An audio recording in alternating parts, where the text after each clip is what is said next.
Welcome to the Face Zone. Each of us sees through a different lens.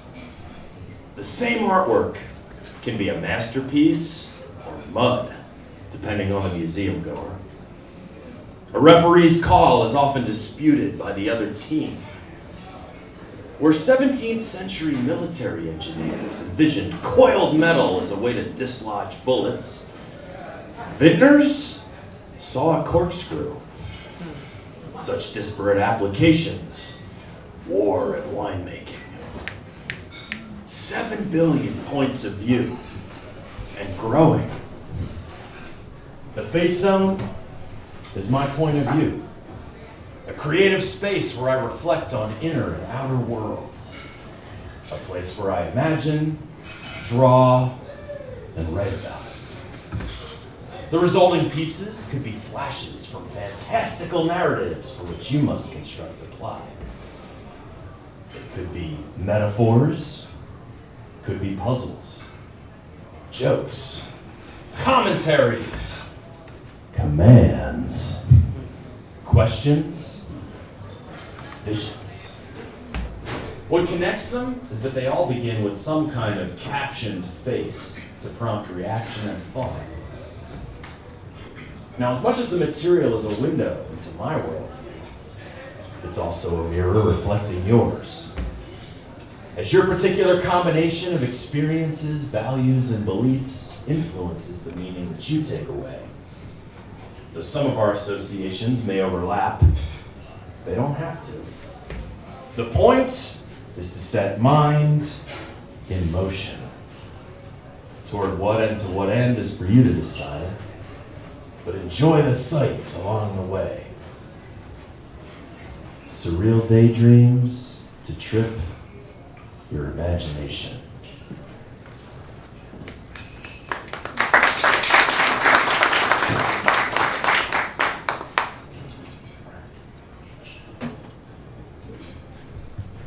February 2004, Hong Kong. I was hiking Lantau Island when the trail unexpectedly brought me to a beach. No other people, not a footprint. No boats on the water, nor any other man-made structures in sight. The Pacific like a still, breezeless lake under the overcast sky. A scene of sublime inactivity. Seeing now that this was my destination, I took off my backpack, used a rock to dig a butt-sized hollow in the sand, planted mine in there, and reclined against the pack. For an hour I didn't move, just my eyes panning the ocean, reading the horizon like the most important poem ever written. Well, there was only one return bus to town and not much time. So I sat up, brushed off, and continued along eons sooner than I wanted. I've gone back many times in my imagination, though. That boundless refuge, where no distance is too far, our passport is always valid. And touchdown is just a thought away. During the hard times especially, our mind's eye sees us through. When the windows of the world let in the harsh light of workplace anguish, imploded love, or a fatal diagnosis, we can pull down our eyelid shades and take respite in whatever setting we conjure. For me, it's that incidental shore at Lo Keng Wan. For you? We can't ignore reality either. The longer you spend inside, the more force the outside world amasses against you. Bills pile. Disappointment turns to depression, and the tumor doubles in size. You've got to take care of life before it takes care of you. In doing so, you enable the next beautiful moment to retreat to when ugliness returns.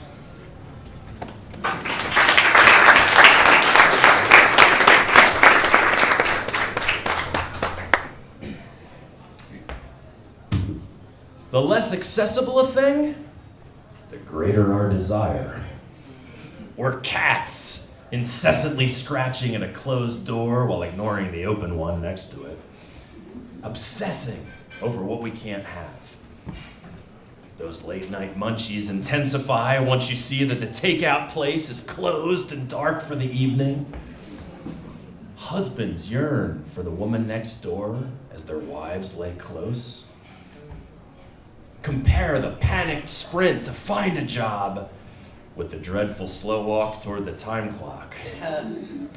Then you slump at your workstation, lamenting all you could get done if only you were at home. But come your day off, you'll procrastinate that to-do list like a root canal. The largest economy in the world is a carrot on a stick. The American dream is a long con of unfulfilled appetite, where every ad campaign presents a hole and sells the filler. How many companies would collapse if we recognized that fulfillment comes from within? The shortest distance of all. We reach for faraway wants, leaning ever farther away from our innermost needs.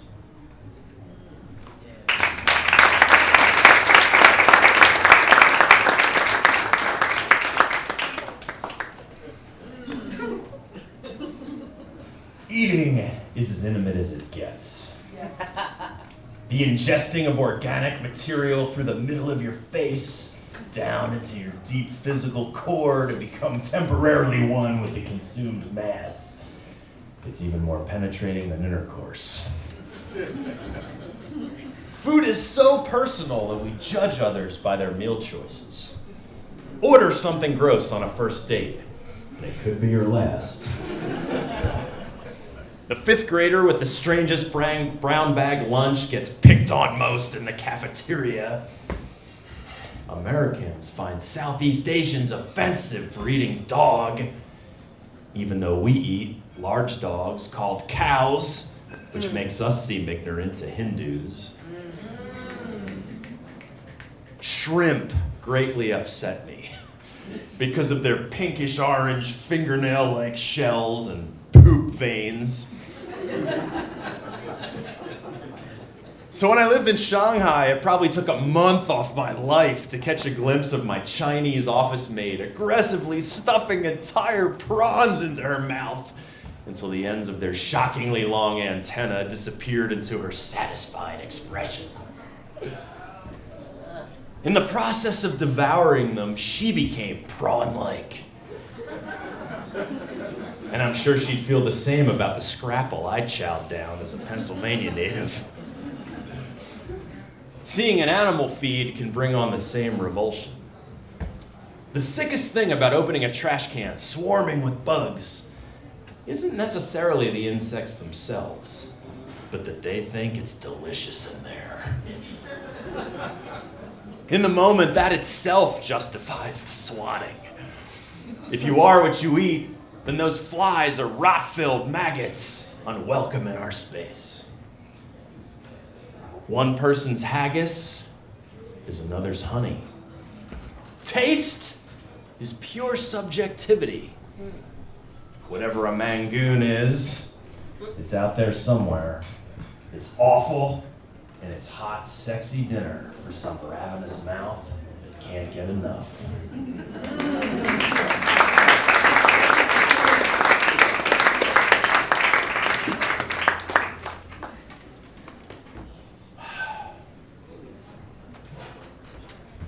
Racism is intellectually clumsy and depends upon an unbalanced worldview. The only way to deem an entire people inferior is to be willfully unaware of their accomplishments. Like viewing the Grand Canyon through a paper towel roll. Tribalism is natural. But diversity is no more unnatural than the combustion engines and computer networks that compel us to mix.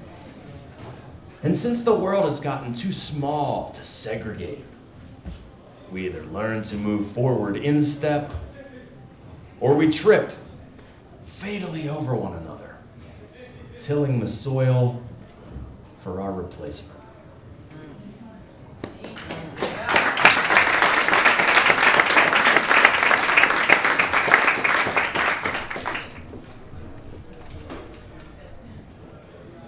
Everything is surreal at first.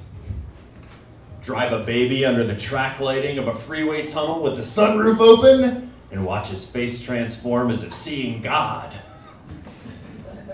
40 years later, he'll do a dead-eyed daily commute along that same stretch, unmoved as a Pac-Man frog, because each experience has a perceptual contour of spike and decay.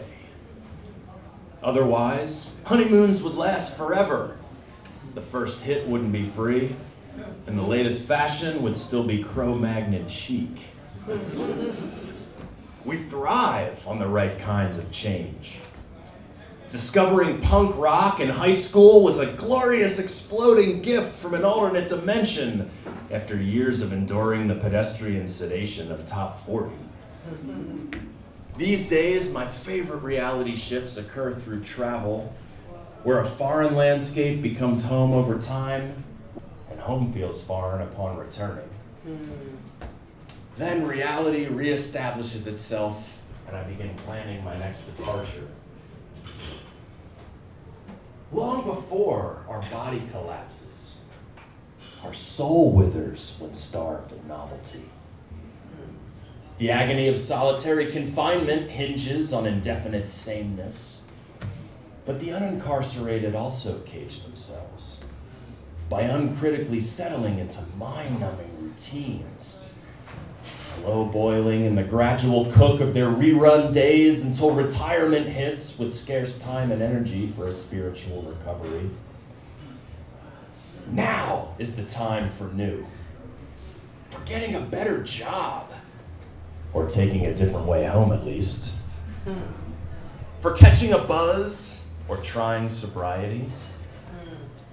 Time to paint with the other hand, to be on the bottom or in front during the act. Time for a strange conversation with an unusual stranger.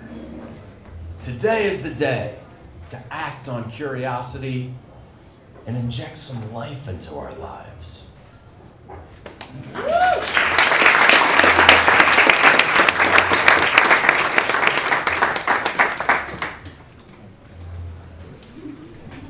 Yeah.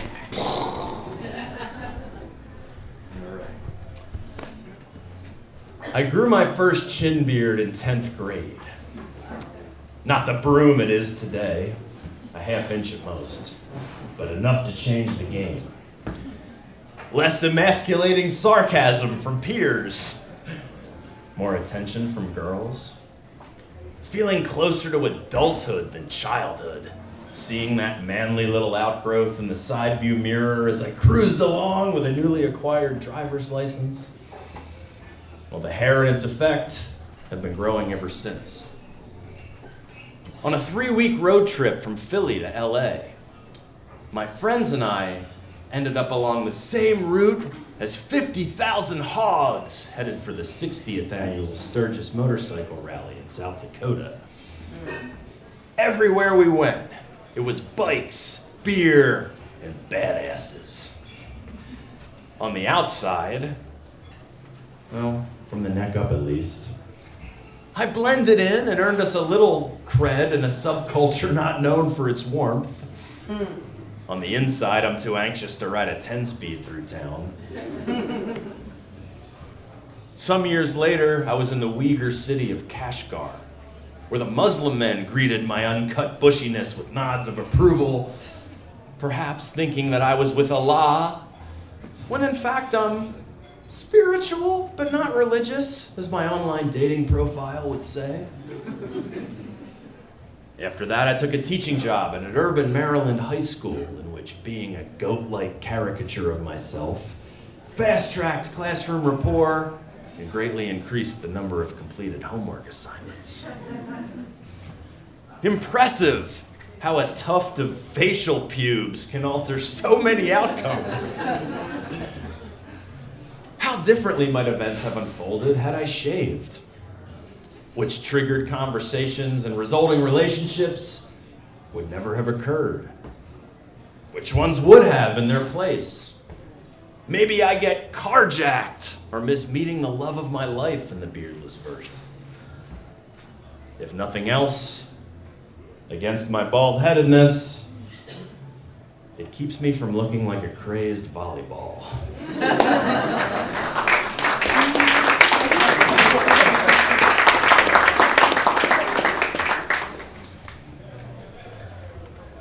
Some are born to be hot, lusting after beaches, saunas, hot springs, jacuzzis, carnally drawn to searing engulfments.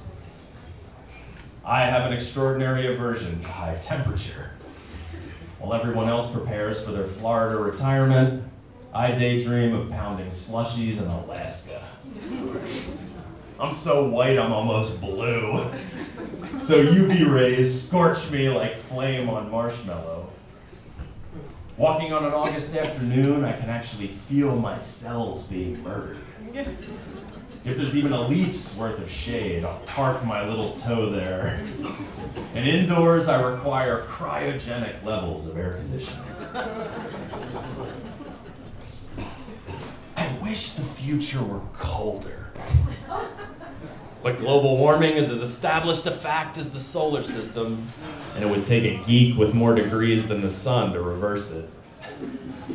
I'm grateful I won't be around for smothering pollen counts, charcoaled California, sunken Venice, total blackouts, and water wars.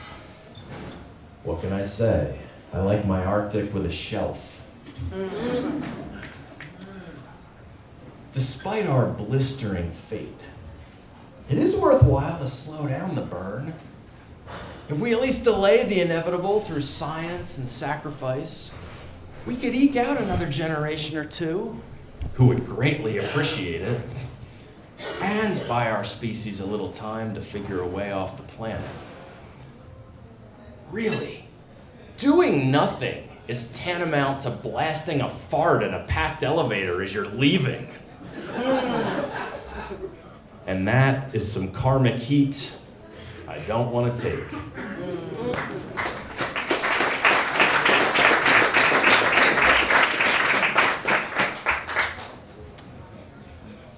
One of our most salient human characteristics is our capacity for storytelling. Stories entertain, move, and shape us. They document, explain, and instruct. Some narratives are so powerful, so thoroughly internalized by a population, they have a greater impact than bombs. Certainly, many weapons have been discharged in defense of one coveted tale over another. But as much sway as stories hold over us, they're an arbitrary force we manufacture. Accounts become so old and well-known, we forget they could have followed a different plot line. Imagine if we had access to rough drafts. What if Medusa had a scalp of golden roses and transformed people into pure chi? What if Robert Frost had taken the highway? How about a female Christ? In an alternate version, we may just as easily have spent a childhood leaving quarters under our pillows for the scab fairy. A revised manuscript may well alter the course of an entire culture.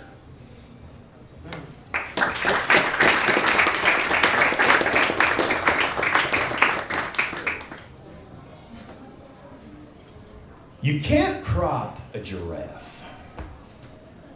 You can't make a cat follow the rules. Can't make a kazoo subtle. And plaid always takes over the outfit. Weeds will continue to sprout wherever, as sand won't stay on the beach as water finds its way out of any vessel. Every rumor spreads like fire, like they'll never censor every curse word. You can't force art inside the lines. You can't keep a viral trend from its time. Nothing restrains true love or righteous revolution. And yet all poems must come to an end.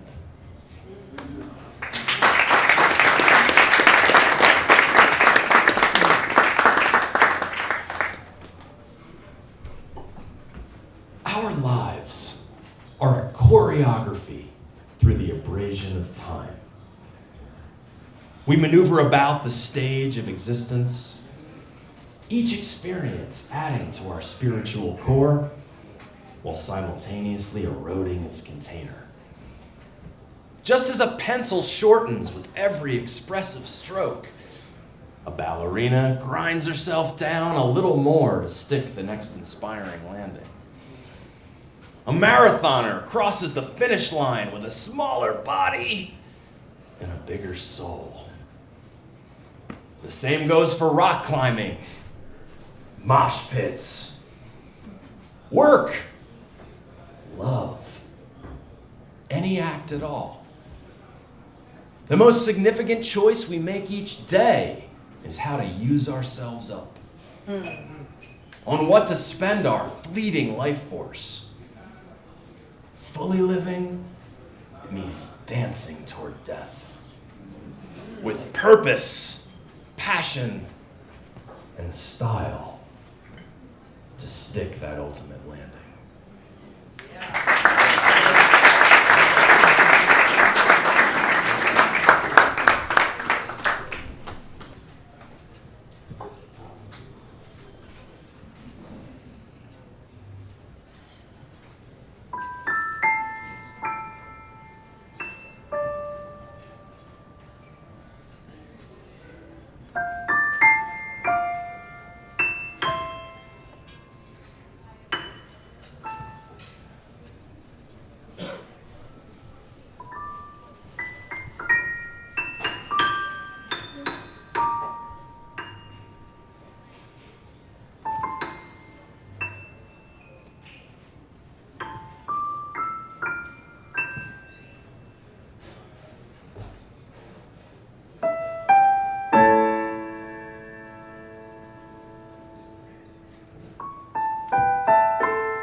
Thanks a lot.